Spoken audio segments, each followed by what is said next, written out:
Right, good afternoon, everyone, and welcome to the Professional Development in the Age of AI. I'm Baasit, your host for today's event, which is promising to be an hour and a half packed full of value. So make sure you have a quiet room with a good connection, a pen and paper for your notes, and a headset to participate in our breakouts later on.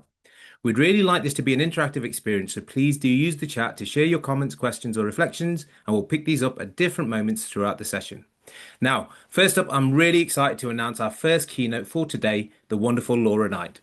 Now, Laura is one of the UK's leading voices on AI in education, working with schools, trusts, universities, governments, and edtech companies on ethical, human-centered use of new technologies.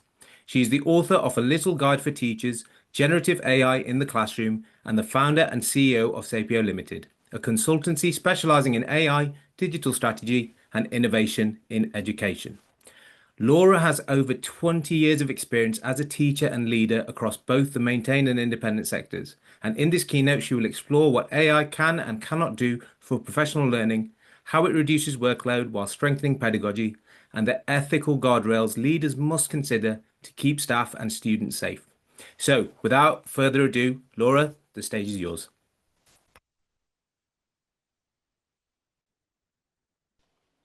Hi there, my name is Laura Knight and welcome to our conversation today about professional development and artificial intelligence. I'm really interested in how we can use technology well in education. And so this conversation is really going to help us dig into some of the opportunities, the challenges and risks, but also the complicated questions and the ways we can think about professional development in this new and interesting space. First of all, let's think about some of the challenges associated with AI and professional development. Lots of people are going to be asking themselves questions about professional development in this context, and we know in the education space just now, we are being asked to do more with less. This is a real challenge, and often PD can feel squeezed, as if we're just focused on getting through the next thing. If we have less time, if we have less budget, if we have more responsibility, it's really hard to make space purposefully for professional development. And so the opportunity we have with AI really is an interesting one here. The other thing I think is worth considering in this challenge space is around the idea of rehearsal. It's fascinating, isn't it, how so many professions where performance is a key aspect of what we do actually give huge amounts of time, capacity and energy to the process of rehearsing, practicing and honing the craft and skill, and then delivering the performance. Teachers and leaders are often effectively on stage all the time with very little time to actually go through the motions, to think about opportunities, to think about their approaches, and to rehearse the tricky bits before they start.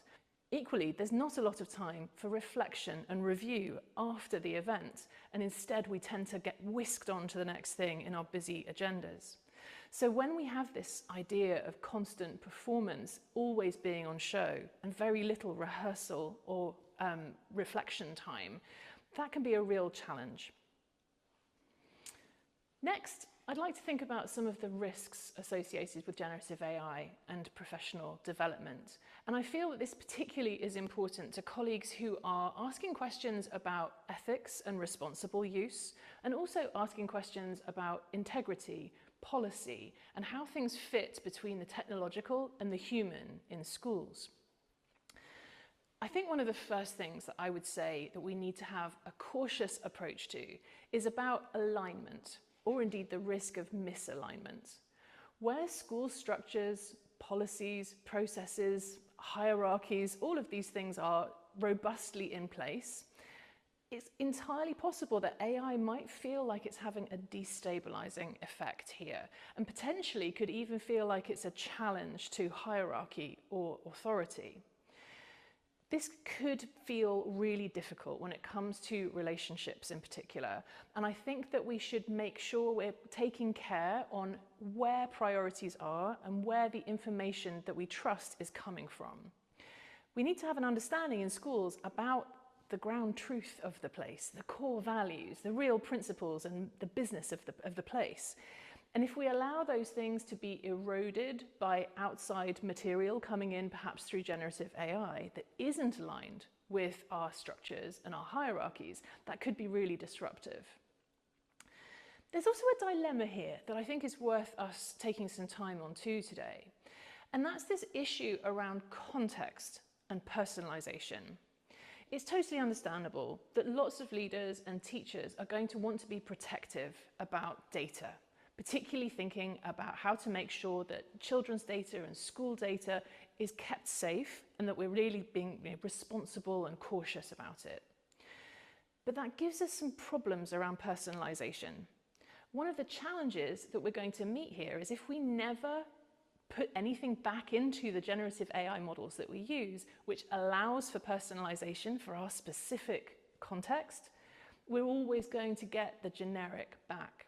And this for me is a real dilemma. How do we choose well when it comes to data that we share, and what should we protect? And how far should we go to build that personalization and that contextualization for us and our people? Thinking about people, there's something else that's worth mentioning here. I'm interested in mentorship when it comes to staff development. And I think particularly when we recognize the key moments in our own professional journeys, often it's the people who have made a real difference for us. We think about a mentor, we think about a teacher we've observed, we think about a leader who we admire. We are able then to take those messages and absorb them and move forwards with them in a way that feels empowering and like we're really digging deep on our professional judgment and growth. I feel like there's something of a concern here, which is entirely reasonable, by the way, that we may risk undermining the value of that professional relationship, whether through mentorship, through coaching, through leadership, through management, if we disrupt it in unhelpful ways with generative AI that isn't done with care. Thinking about care further, there's something important here too about the choices and judgment that we make. And I think particularly when it comes to professional development, we have to take care around compliance, privacy, data. Of course we do. This is about responsible use at the most basic level. But we also have to respect the particular rules of our context around what is allowed and what's not allowed, and where policy boundaries are in place. One of the things that I know lots of colleagues will be unsure about is what's technically called shadow use, essentially, where people are using devices, using tools, using AI processes in ways that aren't entirely sanctioned by their school leadership. Now, while this might feel like a noble way of rebelling against the cause in some way, and I've heard many colleagues talk about it in this way, oh, my leadership doesn't understand, and so I do it anyway. I think we need to be very aware that policy is typically catching up with usage here. And so it's really important we get ahead of that, think about the principles and practice in a way that is going to make everything clear for colleagues, reduce uncertainty, and make sure that we have the very best interests of all of our professionals in mind. Something interesting that I'd also like for us to just hold on to for a moment is around intention. We can make good resolutions, we can think about our plans, we can kind of hope for the best, of course we can, but actually there is also something much more purposeful needed here when it comes to generative AI. And we risk a certain amount of sort of passive consumer behavior if we just kind of follow the general trends in this space. I think professional development deserves something much more purposeful and much more intentional. And part of that is to do with dependency. When we think about reliance and we think about the tools that we really rely on, the things that really matter to us in our professional practice, we know that those are core to the way that we might think about our skills and our professional outputs. But everything that we automate and everything that we offload, ultimately we're essentially choosing to de-skill ourselves with these things. And so when we think about our professional habits selectively, we've got to be careful about what we offload, what we delegate, and what we allow AI to do for us, simply because further down the line, there is potentially a question about what we're eroding. So I think we should choose carefully between erosion and evolution here. Some of the work that we do can absolutely be offloaded and should be offloaded. Other things perhaps need to be held onto. My final question that I'd like to ask here is about something a little uncomfortable. And I think we can lean into this for a moment. One of the things that we tend to assume is that the human input is by nature superior. And we might look at AI perhaps with a kind of question about whether it's any good, whether it's valid, this kind of thing. And I would say sometimes we overestimate how high quality human inputs might be. And we can't necessarily assume that human inputs are always superior or inherently superior, especially when there's a possibility that actually those human inputs might sometimes be weaker or more inconsistent than an AI equivalent. So we need to look with care and think critically about what works and what doesn't here, and where our standards really should lie. Let's think now about some of the opportunities we have with generative AI in our professional development practice. Sometimes I feel like we are very demanding, as we should be, of our students, and perhaps less demanding of ourselves. Isn't it interesting how work on metacognition can be so transformative for young people in their learning? But guess what? This is just as transformative for us in education, in our professional practice too. Using metacognition, particularly thinking about it in a just-in-time way in terms of the inputs we could provide, can really help teachers be prompted about their own thinking, as well as the thinking of the young people that they're working with. We can also use AI fantastically powerfully for reflective nudging, the ways in which we might just encourage micro-reflections in the moment or briefly afterwards as a way to influence that kind of reflective practice and to optimize routines moving forwards. You know, I love a little bit of troublemaking as well, and I think there's something powerful here for us to think about generative AI as a catalyst. A catalyst for positive disruption. Sometimes there are some outdated, entrenched, old-fashioned practices that frankly need to go. And we have a great opportunity to look at those with new eyes and to open up new ways of thinking that can help us do our very best for the young people that we work with. It's also interesting too how not everything has to be a worksheet and that we can explore scenario-based opportunities, micro-practice, mental rehearsal through generative AI that's going to help us with challenging situations, difficult conversations, and complex scenarios that might pop up during our work that are very difficult indeed to have access to until the moment otherwise. Finally, in terms of opportunities, I'd love to think about how AI can help us with growing a new professional vision for ourselves and also for our collective communities. Building our professional judgment is one of the most powerful things that we can do as we accelerate and deepen our career wisdom, if you like. So how we interpret and understand what we see, and importantly, what we choose to do about it actively next, that's a really powerful thing to do.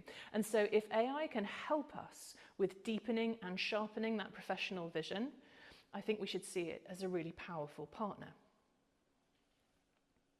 So as we head into the end of my presentation, I'd love to share some questions about each of my segments here with you. When we think about challenges, my first question for you is this: what are the recruitment and retention implications of teachers being in survival mode? And how can AI help us to improve that situation? Thinking about risk, what does professionalism, confidence, and judgment look like in a school where AI is being used really effectively for professional development? And then thinking about opportunities finally. If every teacher could have a professional thinking partner, a rehearsal space, and a shared collective memory of their own and their institution's very best work, what kind of professional learning culture could we build?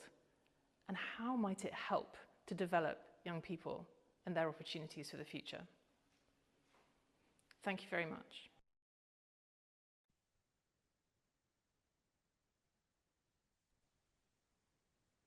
Fantastic, Laura. Thank you very much. Hopefully you can all, Pleasure. Hopefully you can hear us loud and clear. Right. So, Laura, that was fantastic. Sorry, I'm not seeing your face there, but I'm seeing it there. So I'm assuming everyone can hear me loud and clear. That was brilliant. So many takeaways, and this idea of modeling metacognition is great, and this professional vision. I've got a couple of questions for you, but I'm conscious of time as well, Laura. So if anyone else has got any questions they want to quickly ask, feel free to put them in the chat box now. And I will ask my very, very quick question, Laura. Thank you very much for that. Really, really insightful. I was really intrigued by this idea of shadow use. Uh, Hmm. and I can imagine you've been on this journey for a while and seen the evolution of what AI is in the professional space. Can you give any examples for the audience that's there right now where they could be innocently doing X, Y, and Z, but then that's an example Sure, of shadow use? absolutely. And there are a couple of examples that I think I have heard about firsthand from colleagues. Some of these more, I would say, benign than others. Um, at the less benign end of the spectrum are examples like where a school has mandated that a particular tool should be used and only that tool so that it's compliant with the school's systems and data processes. And colleagues purposefully choosing to hotspot from their phone in order to circumvent the school's network and go ahead and use their tool of choice anyway. So that was I would say, a less benign example, which is really clearly in violation of their school's policy and expectations. But they felt justified in doing that and were quite angry that they were given a tool that they didn't feel was suitable for their needs. And I think there had been some miscommunication and a lack of listening and understanding about both the policy implications and the needs in both directions in that scenario. In other situations, I'm hearing examples where people will say things like, oh, yeah, but I don't have a paid account, but my husband does with his work, so I just use his account. Right. Things like that, where people sort of imagine that they can just kind of get around the edges and no one will mind or no one will notice. And I feel like those kinds of things can feel um, a little naive, particularly when I'm concerned about data. But also, I'm concerned about the choices people are making with where they're going in their heads about school policy. There's a fundamental lack of understanding about data. And we're so robust, we're so clear in our minds when it comes to things like safeguarding. But when people are trying to do that work around data and security and privacy, they imagine that somehow they're dealing with the fun police instead. And I feel like we need to maybe revisit that question. I love Haley's question in the chat. Besa, if you don't mind us looking at that one next, would that be okay?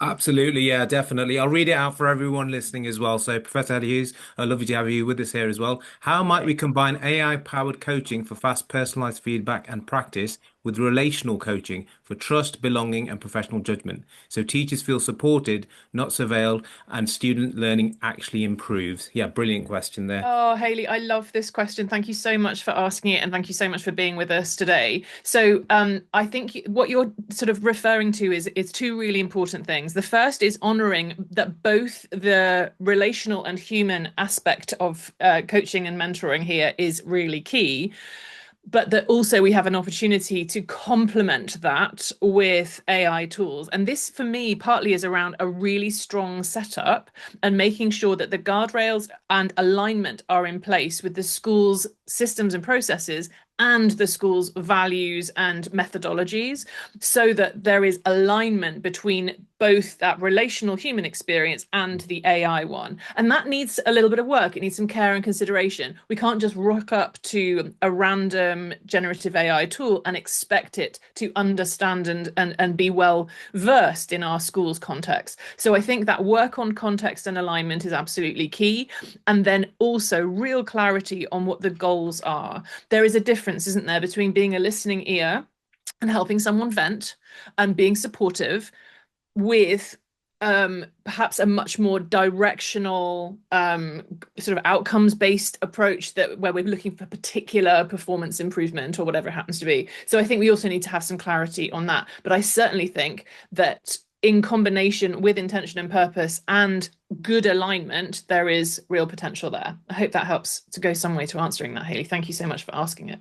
A really good question there and lovely answered as well. Thank you. So we've got a couple of other questions coming in, and we've got some nice time for this as well. So Andrew's asked a lovely question. How do I use AI in a way that enhances learning without undermining pupil growth, integrity, or critical thinking? So This is an interesting one, Andrew, and I'm going to imagine that you might be a classroom teacher. We don't know a great deal about your responsibilities or areas of interest here, but I certainly think as a starting position, looking at it as giving you a way of thinking critically about your own planning, for example, about the way that you're resourcing your teaching and learning experiences, perhaps leveling up opportunities for assessment or adaptive teaching, looking at it as a way to build on your own practice doesn't have to start with undermining anything for your children and young people that you're working with, and instead might help you think more creatively in a more energized way, or just actually just refreshing your own ideas about particular approaches. And I think that, for anybody, regardless of where you are in your career, sometimes we can all benefit from a bit of a reset, a bit of an opportunity to think in a new way about something and to perhaps boost our creativity. So I would start there. You touched on something really important as well in your presentation around this idea of micro reflections. And I think that AI can be a powerful tool at just asking us to ask a bit more of ourselves and think a bit more critically in ourselves. And then we'll Mm-hmm. eventually model that with the kids as well. So that's brilliant. So I believe we've got time for one more question. So I'll say this because the questions are coming in thick and fast. We kind of knew this would happen. So Laura, I wanted to just give you that space. If we hit 25 past, how can people get in touch with you? Where are you kind of found on Sure. online? Thank you so much, Baasit. So delighted to connect with colleagues on LinkedIn. Please do search for me there and say hello. You'll find me sharing lots of stuff about the various things and projects, events, and publications I'm involved with. And you're very welcome to email me as well. I'll put my email in the chat. It's laura@sapio.company. Thank you. Fantastic. And please do put that in the email. A super quick question or super quick answer, but it's quite a big question if I'm honest with you. But we'll finish with this one. What are the ethical principles school leaders should hold and consider when adopting AI specifically for professional development? What are the ethical principles? Right. Okay. Well, we start with the ethical principles of the school. So the very first thing to look at is, what does it mean to be a professional in your school? What does it mean to do your best as a human being for the children and young people that you serve? What does it mean to grow professionally in your context? Begin there and then look to align that vision, that goal with what the technology can deliver for and with you, in a sense that is values aligned, practically useful, and clearly contextualized. I feel like I've talked about context a lot here, but it matters so much that we're not just pulling kind of bland, arbitrary stuff into our worlds. We're thinking instead about how we can take what we have and where we work and what we're doing and look to improve, look to build, look to grow. Fantastic. What a brilliant set of ideas to finish on. Laura, it's been an absolute pleasure. I know people will get in touch with you. Please do put your email at the bottom as well. But thank you Will very do. much for joining us. Thank you so Okay. much. Thank you. So moving swiftly along, everyone, our next speaker is Andy Newell. Andy is the founder and MD at Iris Connect. He pioneered the introduction of video technology into the UK CPD market almost 2 decades ago, helping schools unlock powerful opportunities for reflection, coaching, and collaboration. Today, he continues to shape the future of professional learning by leading the thoughtful integration of AI, and his talk will explore how we can use technology to support things that really matter for effective PD at scale. Andy, the digital floor is yours.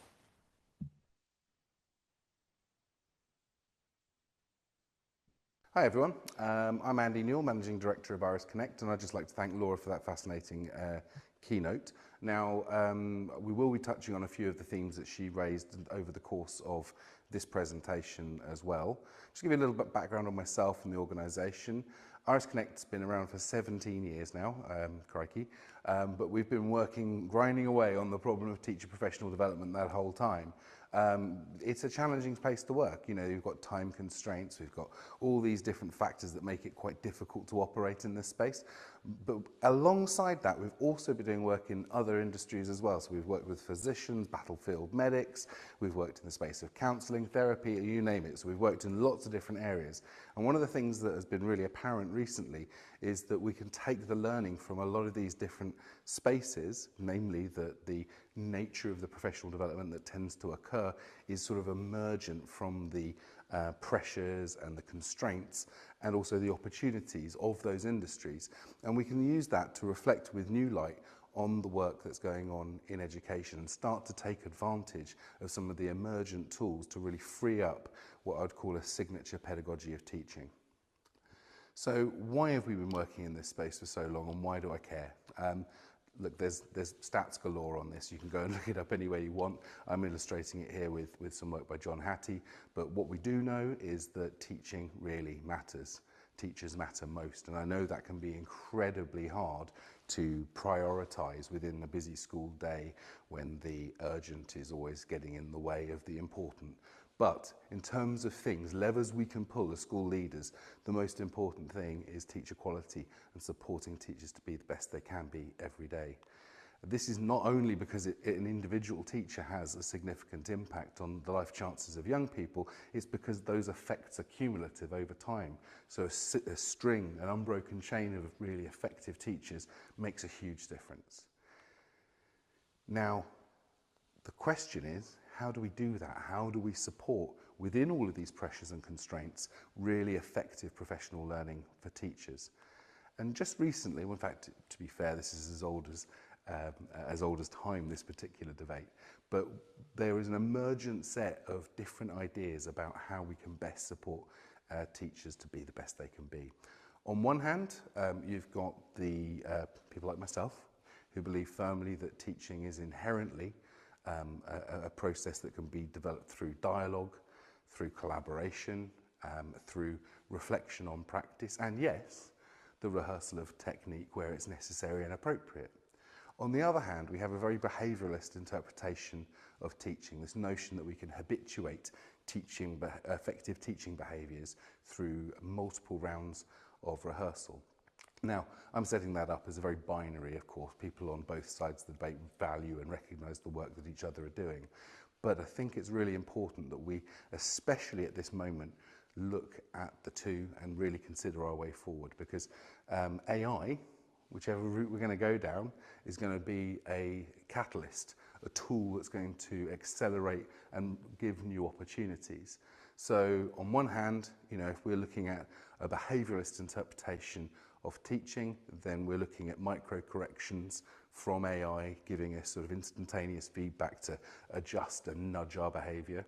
And on the other hand, is AI able to surface interesting moments for us to discuss, for us to build our mental model of practice around? So that more behaviouralist interpretation is framed up really beautifully here by Paul Van Brixen-Toyo. So I'll just give you a moment or two to read what's on screen.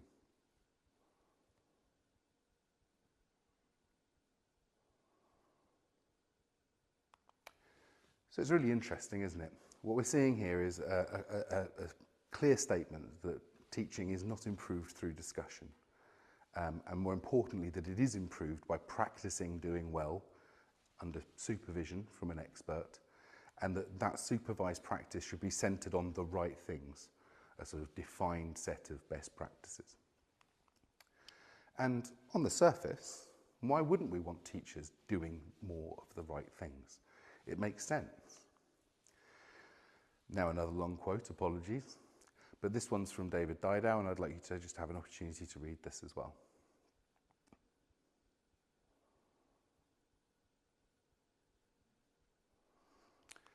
So what is a missed opportunity in a classroom? Now, from my perspective, that is a failure to kind of notice something of importance, to interpret it well, and respond dynamically to that opportunity. And so when we are talking about a series of missed opportunities, we're talking about the teacher's mental model of practice or their situation model, not supporting them to attend to individual learning needs. And in fact, it is this noticing and responding that's been shown time again to be one of the most important factors when identifying teaching expertise. So that noticing and responding goes to the heart of a really important set of considerations around what kind of expertise we want to be developing for teachers. On one hand, you've got adaptive experts. These are people who tend to notice, interpret and respond in an environment, and a routine expert. And so these people tend to be able to implement something standardized but with great efficiency.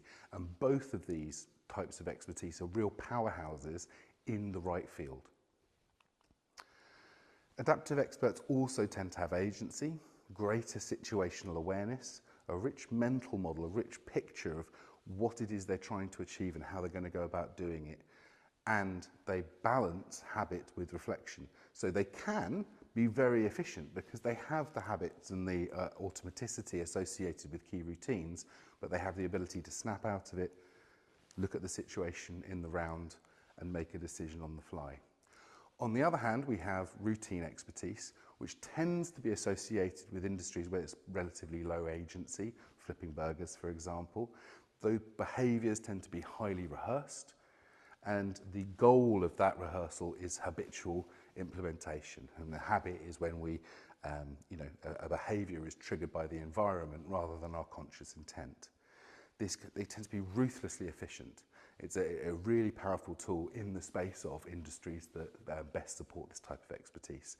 But the critical factor, the thing that really, really matters, is that routine experts are challenged by change. The moment some trigger or situation arises that has not been rehearsed for, they tend to fall back on trial and error.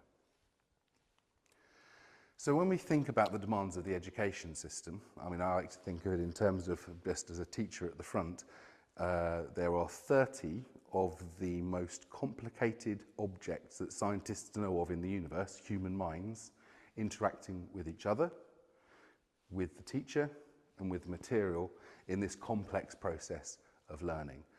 Now, to me, change is just part of the day job in education. So to me, it makes sense that we should be trying to support teachers to be adaptive experts in this context. So rather than doing the right things, we have to broaden our objectives here into doing the right things at the right time for the right reason. And so that is our rich mental models of practice, integrating with our situational awareness so we can spot opportunities so that we can identify challenges early. And so what's going on with an adaptive expert working in a classroom? Effectively, they're doing what Sean would describe as reflection in practice. So they're noticing something and they're going through a quick reflection on where they are, what they're trying to achieve, and how best to advance their goals. And reflection in practice is supported by reflection on practice, a slower, more deliberate process where we go through the what happened objectively, what do I see, what was the situation, so what were the implications of the things that happened, and then now narrowing into now what am I going to do differently moving forward in order to either take advantage of the opportunity I missed or to address the challenge. Now, reflecting like that can be easy in our day-to-day basis. If we're going to a shop and we see a sandwich, we eat it, we don't like it, we can resolve not to go to that shop again. But in the classroom, or in fact any complex profession, it can be really hard. Feedback can be fuzzy and delayed, so we don't really know whether we've got it right or wrong in that moment. Equally, there's a lot of information to process. We might feel quite emotive about it. And so actually reflecting professionally is a skill. It's something that we can develop over time and improve on. And this is where we'll start touching on some of the other professions that we've worked with over the years and how they go about developing that skill of reflection. And interestingly, it's sort of inherently a dialogic process. So what you see on the screen here is the fact that we obviously, to be an expert, we need to understand the theory, but we also need to see a model, we also need to observe, and we also need to compare. Now with something physical, this is easy.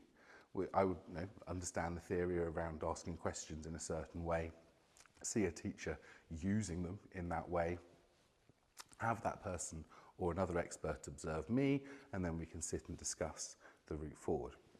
But with something like a mental model of practice or a reflective model of practice, how do we do that? Well, it's called surfacing.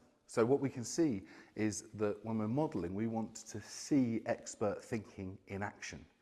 When we observe, we want, or when we are observed, we want the expert to be able to see the thinking behind the doing. So think of those two things as a worked example of thinking and showing my workings. And all of that can come together into this process of the crucible of professional judgment, which is this process of comparing, contrasting and discussing. And we see this routinely in industries where they really care about adaptive expertise. So let's consider physicians on their ward rounds. I don't know if anyone's ever had that excruciating experience where you've been in hospital and the ward rounds come along with the consultant, and then a gaggle of junior doctors have come with them, and the consultant will sort of, first of all, model what he's noticing in your chart, interpret it so that the junior doctors can see how he's thinking or how she's thinking, and then consider like what they're going to do next, how are they going to respond to this. And of course, then in the ward round, they flip that around the other way, and it would be the turn of a junior doctor with the next patient. So the expert gets to see the thinking underpinning the doing. Equally true in aviation, where the flight debrief is something where we'll go through that cycle explicitly of what happened, what were the consequences of it, and what should we do differently next time. Now, in that space, it's quite easy for them to do this because they have rich data and telemetry from the cockpit to help them to have a richer conversation, more informed by the facts. For us in education, surfacing mental models of practice, surfacing the thinking behind the doing, can be much harder. First of all, just think about that ward round concept when you're just teaching, and as you're teaching, you speak to your coach and explain why you're doing what you're doing. That's not going to work. You're going to have a very confused classroom. Historically, we've really suffered through the feedback process and observation feedback process because our recollection of the lesson might be dim in the mind because we're meeting sometime later.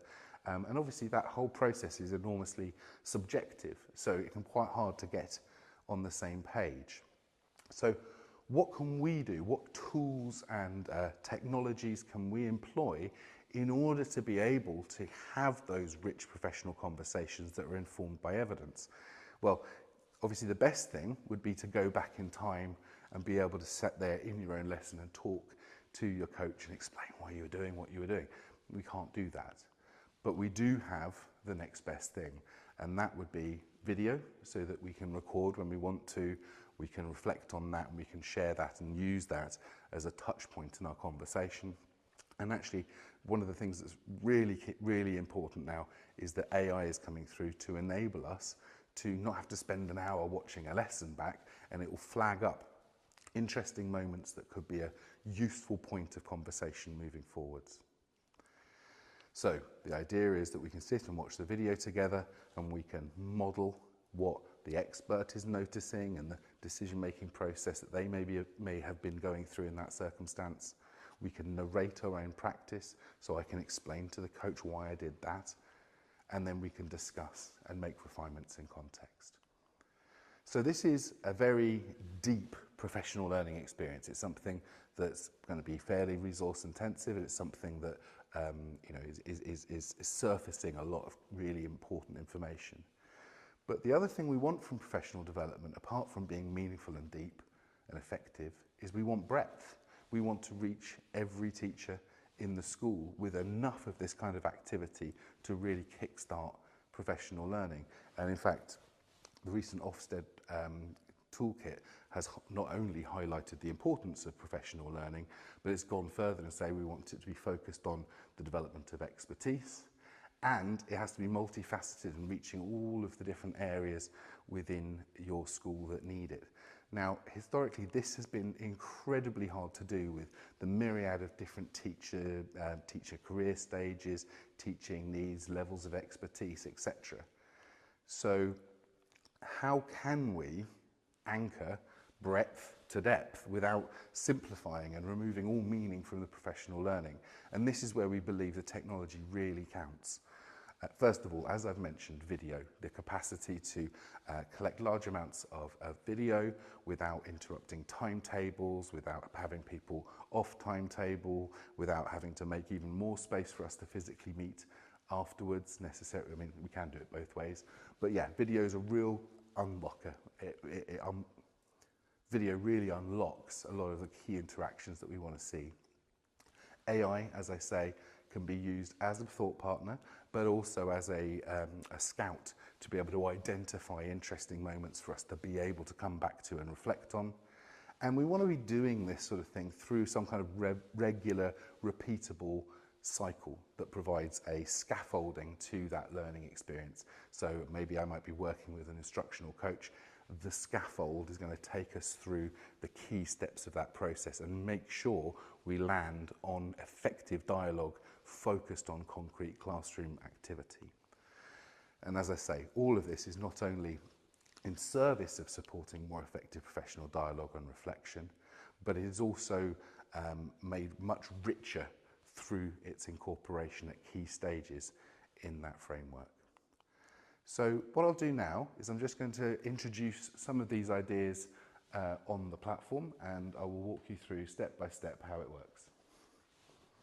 We use video and AI not to replace coaches or to give teachers all the easy answers, but to actually support people to notice things that they may not have noticed in the first instance, to have deeper and more meaningful conversations, and to reflect more effectively. Now, this process supports the skills of being able to notice more effectively, to be able to interpret in real time what's going on, and to be able to adapt on the fly. And these, of course, are the very building blocks of adaptive expertise. So let's have a look at these pathways. Pathways embody process, because we know that effective professional learning isn't really an event, it's a process. We capture those processes in terms of coaching pathways, self-reflection pathways, and teacher collaboration pathways. We've got a series of templates on the system that capture best practices in these areas, but if it doesn't map with what you do within your school or your trust, then these can be adapted as well. So let's have a look at a coaching pathway. And pathways themselves capture a series of activities that build towards a coaching cycle. So you can see there are some things that are going to happen before the coaching meeting, things that happen in the coaching meeting itself, and then the things that happen after the coaching meeting to help a new skill embed in the classroom. So first of all, the first step is for the teacher themselves to record a lesson, which they can do securely with our app. They can record in video or audio, or in fact they can also record from multiple angles as well. Once the video is in the pathway, it automatically kicks off a process of analysis that firstly produces this rich timeline of the lesson. So what this allows us to do is to review the key phases of the lesson, plus any interesting moments that happened within those phases, and actually click on the button to go and review that. Now, this gives us a really holistic view of practice and gets coach and coachee kind of on the same page, but without having to dedicate a huge amount of time to in-person observation. So this is designed really not to, as I say, give easy answers, but to give us a more rich reflective experience before we come into the coaching session itself. The next thing that the AI has done is it's identified some key moments aligned with our particular professional learning curriculum.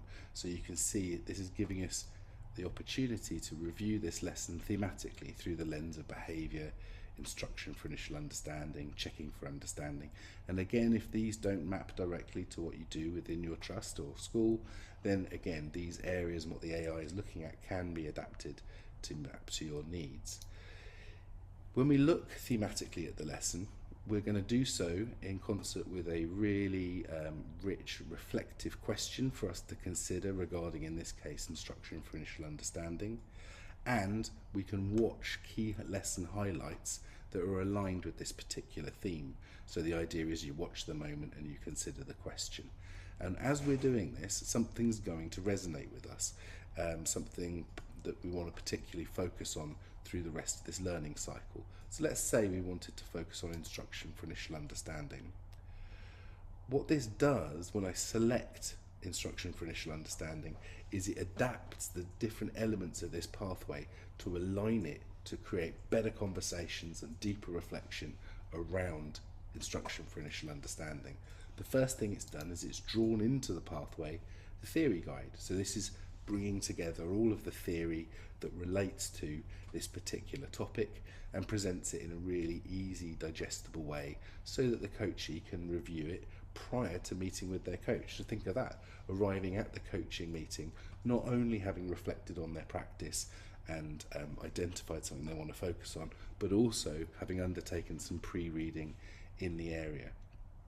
The next thing for them to do, of course, would be just to say why they've selected this area. And once that happens, this is shared with the coach such that the coach can review not just their reflection, their video, but also the reason why they've selected this particular aspect of practice. So now we're arriving into a coaching meeting in a much better place. Both people are very much more on the same page. That gives us an opportunity to review the lesson through the lens of what went well, but then also dig into that teacher's reflective statement around the challenge that they've identified. We can then refine that together using the coach's expertise to do so, but also being able to nip back and look at that timeline and identify the reflective question, reflect on that some more. All of this is in service, therefore, of selecting what we're going to do next. So the system has automatically adapted and brought in the opportunity to select action steps which are aligned with this particular area of focus. So in so doing, we can go through, select the action step that maps to the challenge, and that draws in a technique guide. The technique guide just gives us a really simple overview of what it is, what its desired effect is, and the problems it can help solve. It then gives us a video model to watch together and a recommended preparation activity that's going to support us to put this into practice more effectively. So we've just made much better use of the time we have available because we haven't needed to spend time getting on the same page. We haven't needed to have those sort of vague conversations that happen because, you know, the lesson happened quite some time ago and is not fresh in anyone's memory. We've had a really powerful time with the support of the use of video and AI itself. So all of this is in service, therefore, of supporting the teacher to now implement with fidelity. And as they do that, as they start the process of trying this new skill in the classroom, they can continue to share their video with the coach through the pathway. And over time, as it embeds, the coach can decide to sign off the pathway at this stage and it will move to complete and we can start a new one. So, as you've seen, AI can play an enormously powerful role in being able to centre us on moments of interest, maybe break out from within our sort of siloed thinking and offer fresh perspectives. But again, always in service of that dialogue and that collaborative relationship between teacher and coach. Now, one of the things that's really interesting is that, and I'm sure this is no surprise to anyone, is that like any tool, AI can be used well or it can be used badly. And actually one of the things that's coming through very evidently now is that when we use generative AI badly in the space of education, it can actually harm learning.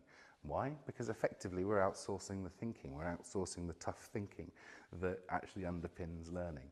And so in this case, the question is, how do we balance that efficiency that AI offers with not outsourcing the thinking, with getting it to actually offer those fresh perspectives and break us out of our silos?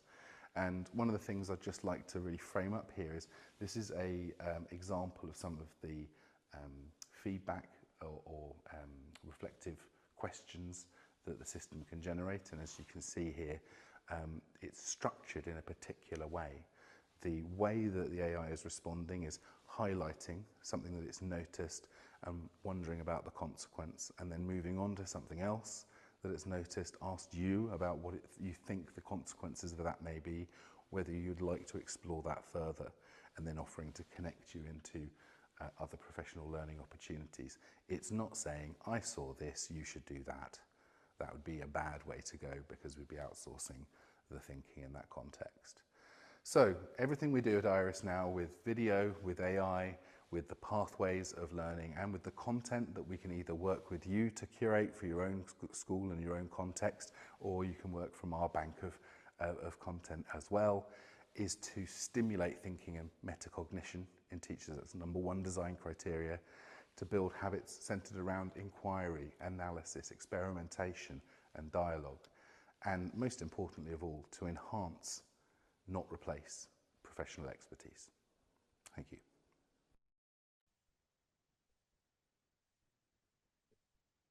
So many fantastic insights and so many things that I'd love to touch on. I am conscious of time. Uh, a couple of things that stood out for me was the idea of modeling, noticing, and decision making, and this whole idea of efficiency versus outsourcing of critical thinking. However, I'm conscious of time, and I want to make sure you've got long enough through the breakout sessions to have that chat. So, with that in mind, I'm sure there's loads of questions, but we'll dive straight into the panel. And as you listen, please write down any thoughts or reflections you've had throughout this entire session and from what you hear with the panel as well, because you'll have the opportunity to discuss these things with your peers in breakout groups before we come back together with Andy and the set of moderators to discuss all the things that were discussed in the breakout session. So, with that in mind, I'll hand back to the team to introduce the panel session. Get your notepad and your pen at the ready. Right, before we get started, I think it'd just be lovely to introduce you all. So we've got Daljit Shoka, Subject Development Lead for Computing from Teach First. We've got Colette Clifford, Leadership Coach, specialising in instructional coaching. We've got Matt Batchelor from Kemnal Academies Trust, and you work with secondary schools, and you're an executive for them. We've got the MD of Iris Connect, Andy Neil Smith. We've also got James Fish, and we've got Emma Smith, both from City of London Freeman School. Thank you very much for joining us. So we're going to break this discussion down into three themes.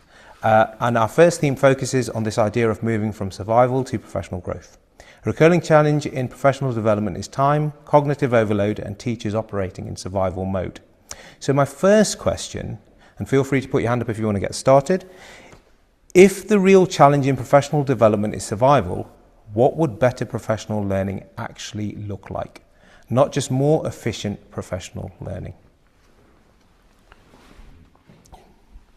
So who wants to kick start? Quite happy to. Fantastic.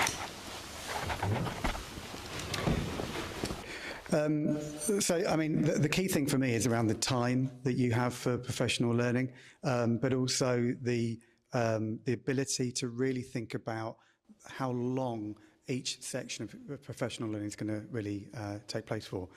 And for me, where I see schools really, really struggling and making mistakes is when they just bounce from one piece of PD to another and expect teachers to really take it on board. Teachers have got a really busy day.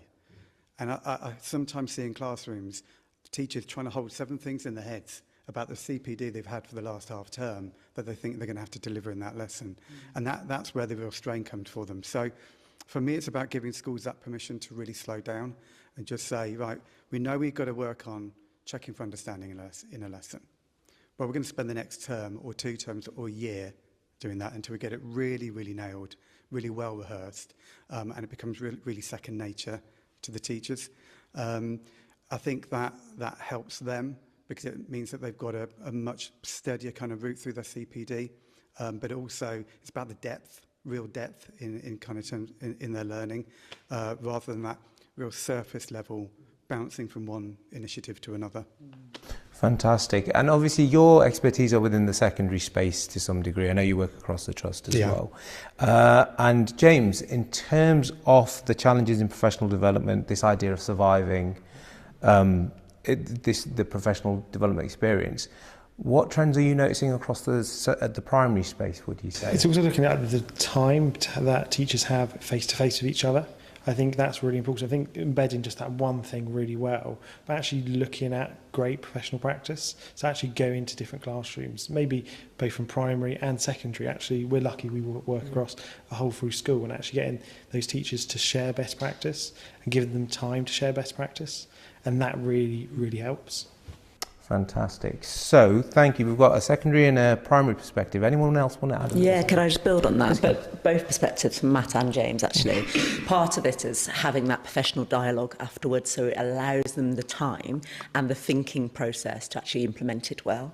Because what we often do is they get it in the moment, they're in the CPD session, they get it, they're infused, they want to go away and implement it, but then actually they don't have the capacity to think through, well, how does that look in the context of my class? And how can I actually implement this well based upon all the complexities of the classroom? So really giving the ability for them to have thinking time after the professional development session. So not just all the theory that is placed within it, which is obviously valuable, but then giving protected time to discuss how that looks in their classroom and how it can be implemented well. And for me, obviously, as a coach, having somebody that can hold you to account to that, and then you can reflect back with each other and have that, strong, powerful, insightful, reflective dialogue around it and the challenges that might come from the knowledge you've gained around And then checking it's for having understanding. that time again to give the teachers to try it in a lesson to see if it works. And if it doesn't work, try something else, and not to be concerned if it does fail the first time, because it's not going to be perfect. Just keep on going, keep on going. I just want to add something in around that time to reflect. So schools really struggle with finding that time. What we've done across our trust is secondary phase is we've put in early closure days every week. So our teachers now get 70 hours of CPD purely around teaching and learning over the year. It's really dedicated safeguarded time, which means they do have that chance to kind of reflect. Without having to worry about the marking that's sitting on their desk. And we might probably touch on that later in terms of AI and how that helps with that. But it's just about finding that time. Schools struggle with it, so you just have to put it in place for them. Yeah, definitely. Fantastic, and it was great. That was going to ask, what does that actually look in practice? And you've given a brilliant example of that. Andy, I saw you put your hand up for one quick moment. I'm going to make this my last bit because we're going to move on to the next question. Okay, yeah. I mean, I was just going to sort of ground some of what's been said in some research that we were involved in.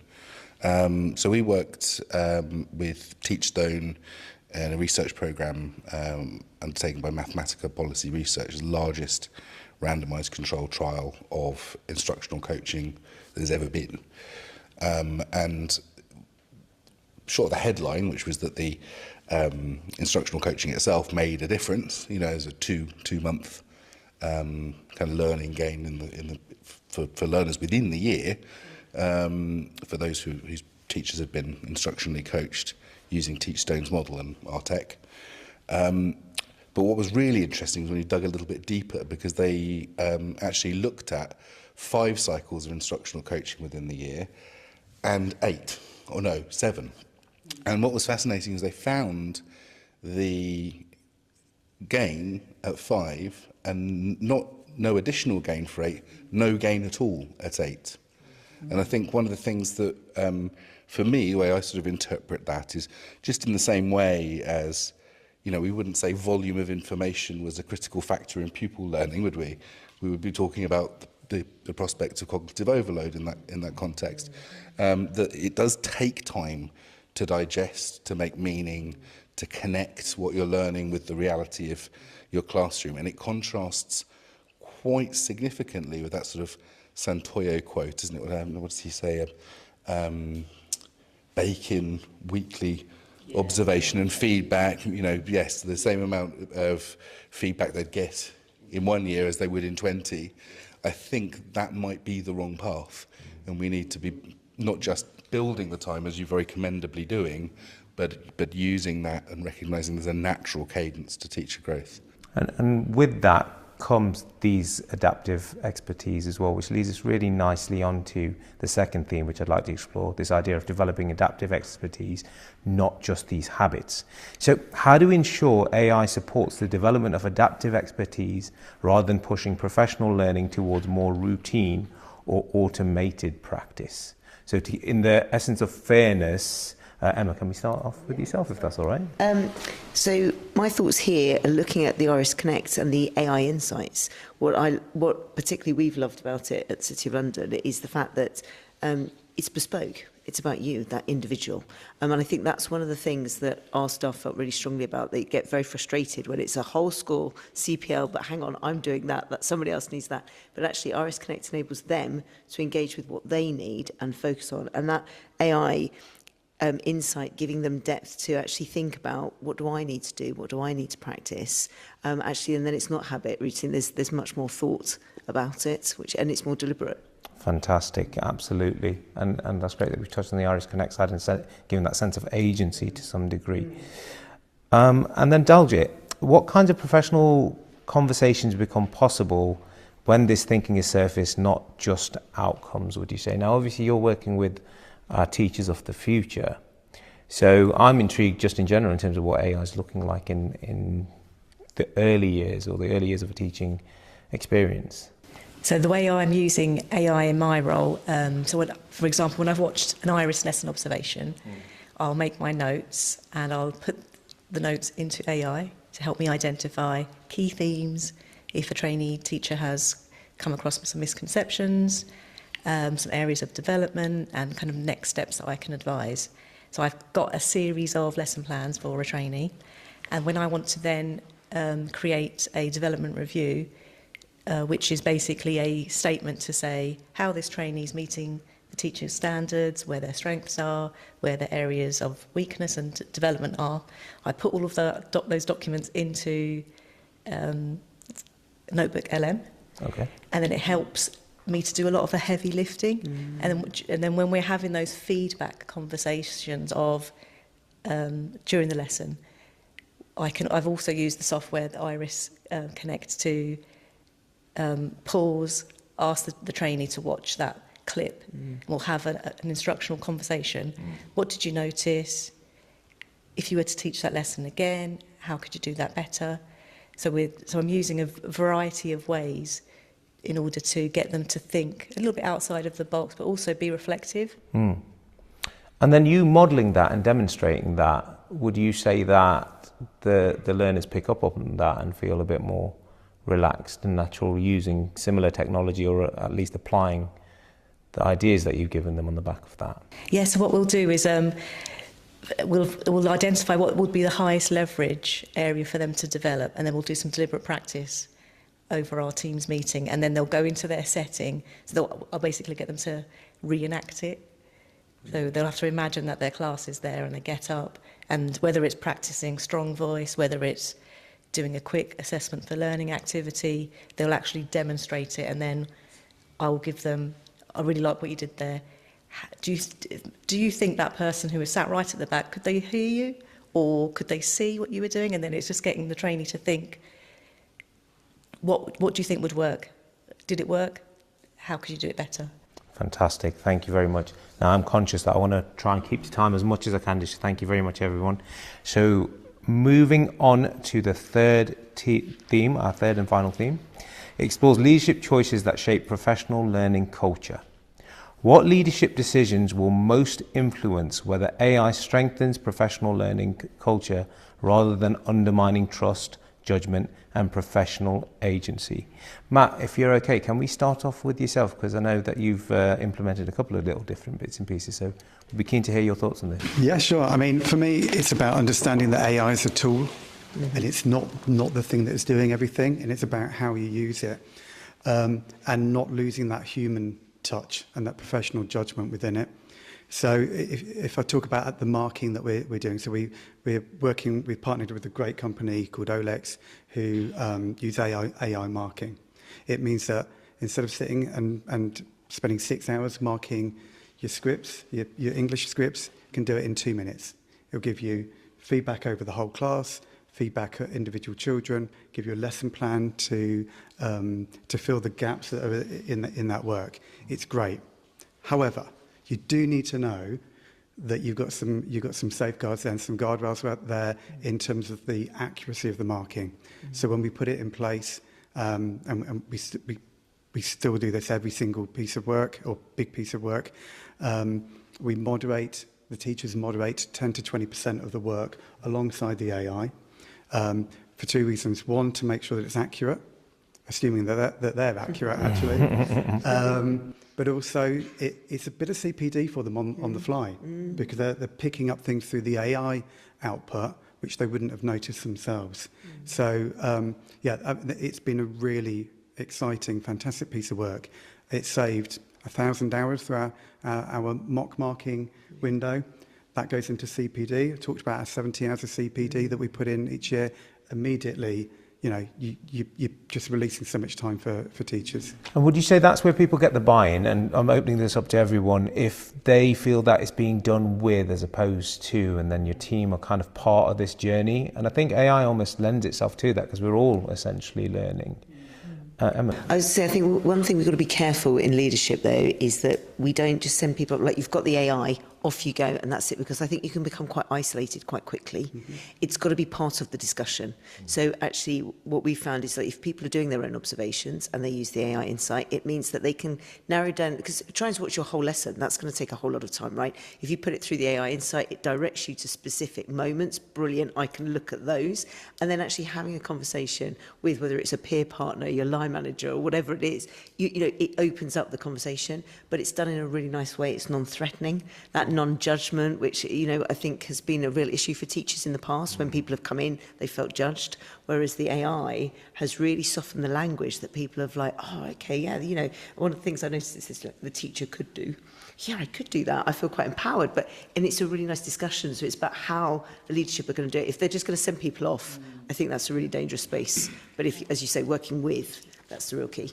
Modelling, isn't it? Working with, collaborating, isn't it? And almost showing an element of vulnerability as a leader. Absolutely. As well. And Colette, did you just want to add one? Could I add to that? I was Yeah, kind of building on culture, really, and the importance of the leadership setting the tone for culture and the way you do things around here, and seeing AI as a tool to support learning and professional development, and actually setting parameters, but also training around it, and looking at things like myself and Andy were talking about prompt engineering, and the dependency of the input depends on the output and the quality of that, but also looking at questioning the AI, not seeing that as the finality of it said that I need to work on this within my lesson and this is what I need to improve on, but actually questioning it. Why do I need to do that? What's the impact of it? And I know that your system does that and can send reflective questions, but having the leader set that culture that actually this is just a supportive tool that we can all adopt within our lessons to help improve our practice, to help improve reflective thinking, and really kind of like driving home that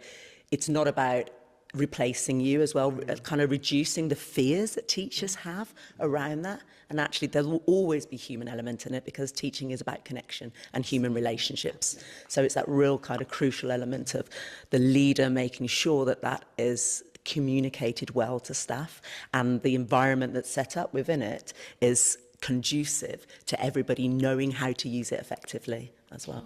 Absolutely fantastic. So before we go to our final question, just to wrap this up, could talk forever, but what I've taken from it so far is that AI is a tool. It's about modeling this sense of collaboration, questioning the AI, which will then further develop your reflective practices as well. So there's a win-win there. Okay, so to wrap up, I wanted to give everyone the opportunity to say one sentence each for my closing question. As AI becomes more embedded in professional development, what is the one aspect of professional learning we must actively protect? Daljit, would you like to get started? I think we need to protect the human connection and not let the AI take over, but use it as a tool to do the heavy lifting. Fantastic. Thank you, Colette. I'm with you, that's exactly right. We've got to use it as a tool. It's a great time saver, but actually we mustn't lose that human connection, because otherwise I think we have a problem. We become disconnected, which is a real shame. So it's a useful tool and we should use it in that way, definitely. And I think it's like the humans in the loop. We need to make sure that everything we do, especially with AI, that we have oversight of it. We don't just believe everything it says, and we don't outsource our thinking, we outsource tasks, and it's our thinking that's the most important thing. We need to keep hold of that and making sure that we don't let the teachers just outsource that thinking, because then the kids will start outsourcing the thinking, and then there's that critical thinking will be lost for everyone, which you can't do. Fantastic. Andy? Oh, thank you. I obviously very much echo the sentiments around sort of keeping the human in the loop and everything else, but I also want to challenge that with just saying let's keep the centre of this pupils. Why are we seeking to better ourselves as teachers? It's because it's going to better outcomes for young people, and sometimes disruptive technologies come along and make us feel uncomfortable. That's what they're for. And if we're bold as well as being thoughtful about implementation, then that disruption could be very, very powerful indeed. Fantastic, thank you. Matt? It's always hard going near the end, isn't it? Because, the sentiments are exactly what is sitting in my head. But, I mean, for me, any use of AI, it's about remembering that the one that does the thinking does the learning. And therefore, it's about that real human connection there. Because once you automate everything, teachers stop learning, kids stop learning. And it's really making sure that we really remember it is a tool for us to get better, not to replace us. 100%. Fantastic. For me, building on that, obviously human connection is absolutely fundamental, as are the pupils, and that goes coincide with the human ability to connect with each other and improve. But I think looking at the benefits of AI and the ability to reduce kind of like the mundane, routine tasks, which will tie into kind of like the workload of teachers, and actually addressing that as kind of one of the big issue, alongside building teacher agency. As we mentioned earlier, actually it's about the individualisation of the professional development for them and being able to home in on that, but making sure that the teacher has the capacity to contextualise that, because actually every single school, every single classroom is very different. So again, going back to questioning it, make sure that you're using your professional judgment, which is absolutely crucial. As teachers, we are skilled in professional judgment, and as the years go on, we get more wisdom in those areas as well, which then ties into the adaptive practice. And actually, the more adaptive we are with the situations and the complexity of the classrooms, the more responsive and the greater the impact for the students within that classroom will be. Fantastic. Some brilliant sage advice from all of you. It was a sincere privilege to be a part of that conversation and learn from all of those experienced and passionate educators. So I hope you found it as valuable as I did as well. Such a great conversation with educators, living and breathing the impact of AI. Honestly, we could have talked for ages afterwards. However, we'd now like to invite you, our viewers, to continue this conversation with your peers here online. You'll shortly receive an invitation to join a 10-minute breakout session in which we'd love for you to share your thoughts, comments, and reflections throughout this whole session. So please make sure you have your headset at hand and are ready to engage. We'll then come back and share some of those insights with the rest of the attendees, and you'll also have the chance to ask Andy any further questions you might have before we wrap up for the evening. So your invitation should be on its way. Fab. Brilliant. Right. Fantastic. Oh, we're all back in now. Fantastic. Right. So thanks everyone and welcome back. I want to just take the time to give Andy, Anna, and Matt a bit of an opportunity to just give some feedback in terms of what was happening in those breakout rooms. And I'm going to start with you in a second, but before we do, can I just encourage anyone in these last couple of minutes, if you've got any final questions for these four, please feel free to ask them in the chat box and we'll touch on them after we go through a quick run around in what happened in the breakout rooms. So Anna, can you get us started, please? What were the main takeaways for yourself? Yeah, absolutely. We had some great conversations in our breakout room. I think that the key things that have really come across for people tonight are that AI really is a tool that's going to support teachers, to save them time, to support coaches, to support their teachers. It's not about replacing people. It's about enabling teachers to really slow down and embed what they're learning in a really effective way, to make sure that the things that they're learning about, they're taking them and putting them into practice and seeing the impact that that's having on their learners. Because we know that teachers never have enough time, that much we all know, I think. So it's just about seeing how AI can really help do that heavy lifting and help teachers really notice what's happening in their lessons. So those were sort of the key points. Fantastic. Thank you very much, Anna. And it's nice to hear that as well, because I think there's some nervousness around it. Oh, But the fact that we're absolutely. looking at it as a tool is brilliant to hear. Matt, if I can come to you, please, sir. Is there anything that was happening in your rooms? Yeah, interesting. Quite a wide-ranging conversation. I think one of the sort of standouts for me was I think a lot of our session panel discussions and discussions are focused around the idea of sort of coaching. And one of the things that we talk about at Iris is this sort of holistic nature of PD, that we want it to be learning the theory, coaching, collaborative activities, and crucially sort of self-reflection. So one of the things that I thought was sort of really stand out to me is we sort of meandered onto the point of, well, what role does AI have to play in that self-reflection process? We talked about how it can facilitate time saving within a coaching context, which is crucial because it's very expensive to do, but also that along with that anxiety around AI, what about the opportunity to work privately with something as well? And to have a reflective partner without having to go to peers. I'm not encouraging people not to go to peers or to collaborate, but it's another modality within that holistic professional development space. So lots of things we touched on, but for me, that was something that I thought was worth bringing back to the table because we focused a lot on coaching and not talked about those other areas. I think that's really, really interesting, isn't it? The fact that you've got this silent partner who can sort of you can test things with, and then that helps you to feel a bit more confident to share them with other people as well. That's a really good viewpoint, that is. I think that's great. Andy, how about yourself, sir? It all centers around this need to kind of avoid outsourcing thinking and the different mechanisms and strategies that we have at our disposal in order to be able to do that and to ensure it. We also had a really interesting conversation kind of about like digital literacy, both for obviously, there was a conversation around pupil level digital literacy with regards to Gen AI and its problems and challenges and opportunities, but also how important it is. I think Colette mentioned it in the panel discussion, which is making sure people feel equipped to push back as well. Because, with the best will in the world, I mean, when an AI Insight is reviewing your lesson on Iris, it's not getting the full picture.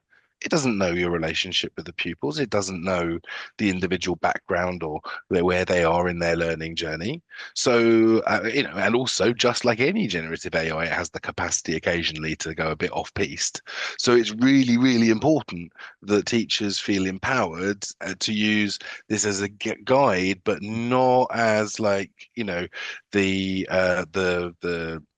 gospel truth of what to, so I think making sure that all leaders or any leaders in the audience make sure that people need to take this because it's interesting and they might be breaking them out of some siloed thinking, might be pointing out some things you hadn't spotted before, and that's enormously valuable. But walk in with your eyes open as well, and this will remain the same for all AI, all platforms for a long period of time. Well, I think that's an interesting point. Something we sort of touched on in our breakout room was, we talked today about organizations needing to keep their policies and procedures and guidance up to date. What about the training for the individuals? Now, it feels like sometimes like we're all following our own individual path to learn how to use AI and learn the nuances of how to write prompts or when to suspect it might have hallucinated or flattered you a bit too much and all those sorts of things that AI is prone to. And as you say, I think even we spend a lot of time looking at the kind of prompts we put in and the kind of outputs that come from it and trying to hone the right language in there, the right tone to it.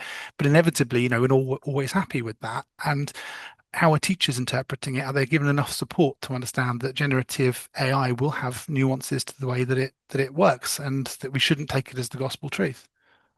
I think it's the pace and scale that is coming at as well, isn't it? It's coming thick and fast. So where do you turn? So evenings like this are really, really useful just for us to have these conversations. One thing I would just say to all everyone in the audience as well is that, if you leave it up to technologists think, what can I do?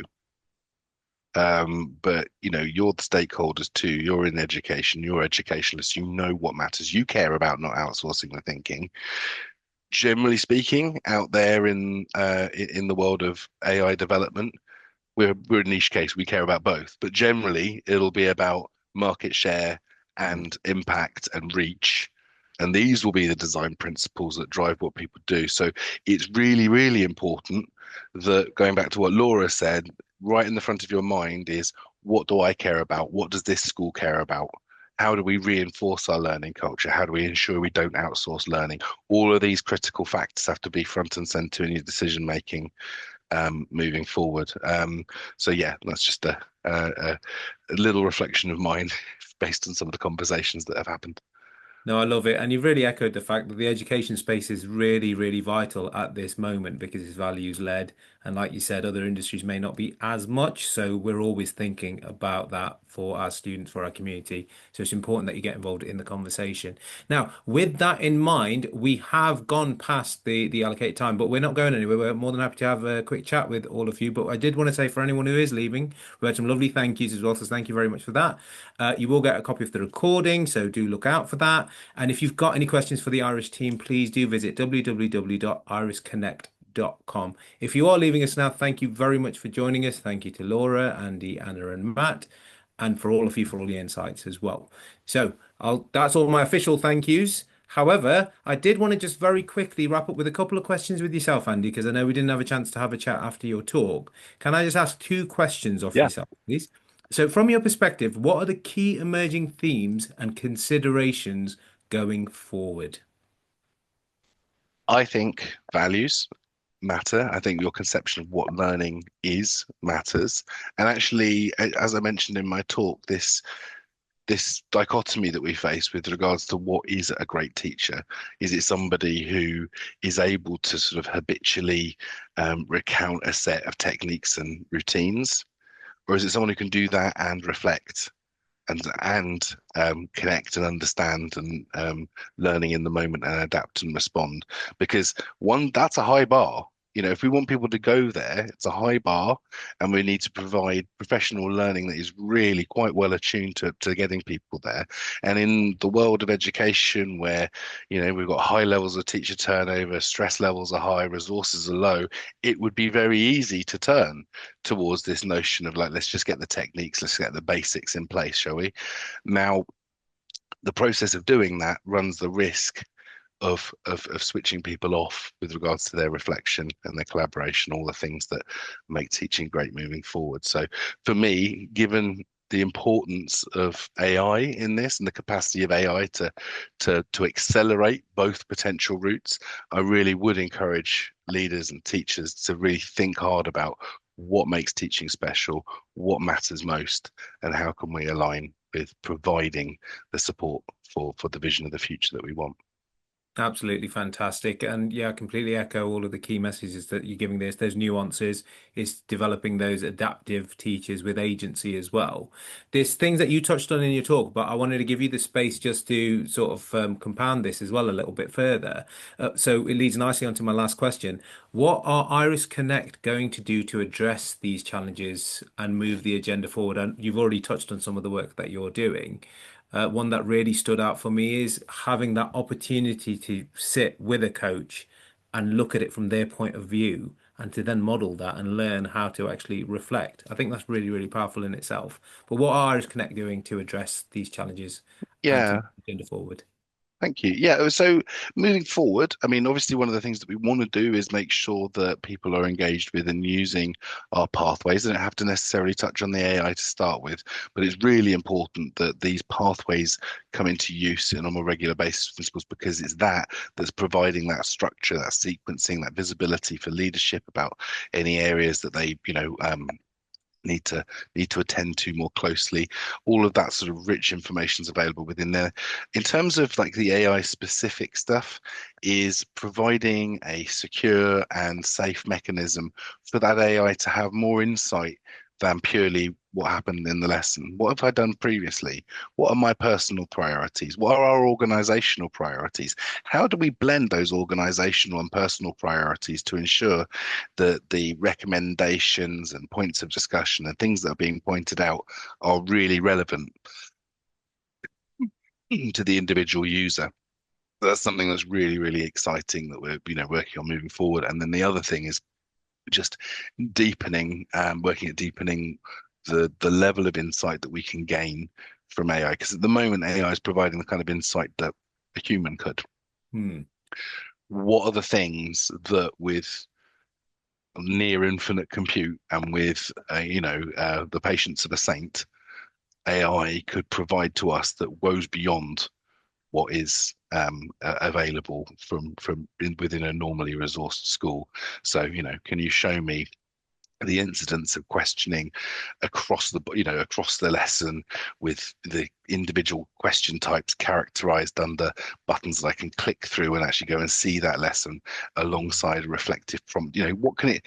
What just exciting stuff, like where can we go with that? And then obviously, blending that with reality and making sure that it doesn't overwhelm people and all that sort of stuff. So yeah, two different tracks really. One, getting AI to have a better insight into your needs, and two, just where are the boundaries of this? What can we bring to the table? It's so exciting, but yeah, you have to just take that step back, especially working in education as well. But that hyper-focused opportunity already from the stuff that you guys are doing is incredible, and fostering that opportunity to reflect at that level is really, really powerful. One question has come through. There's been a lot of thank yous, so sincerely thank you to all of you. So Parminder's asked, thank you. Do you provide support one-to-one to new users of Iris Connect? Is there anyone in particular you could recommend? Many thanks. Yes. So every school who comes, and maybe Anna would be a better position to speak to this, actually, Anna, the kind of support you can provide. Yeah, absolutely. We have a fantastic team here that can help with any of your sort of Iris Connect questions or needs. I think the best place to get in touch with would be the CPD team. So if you contact cpd@irisconnect.co.uk, that will go through to the entire team, and then someone will be able to get back to you and help you out. Fantastic. Okay, I've looked through the chat box and nothing else has come through. Going once, going twice. Right. I think all that's left for me to say then is a huge, huge thank you to everyone who's joined us. I know I said it before, but I will say it again. Andy, Anna, Matt, and Laura right at the start. All of you have been absolutely fantastic. It's been a joy to be a part of this event. For those of you who were here right at the start and I spent the first 2 minutes muted, I apologize for that. But again, if you've got any further questions or would like to continue this conversation with someone from Iris Connect team, please get in touch and visit www.irisconnect.com. Thank you, everyone, and I hope you all have a lovely evening.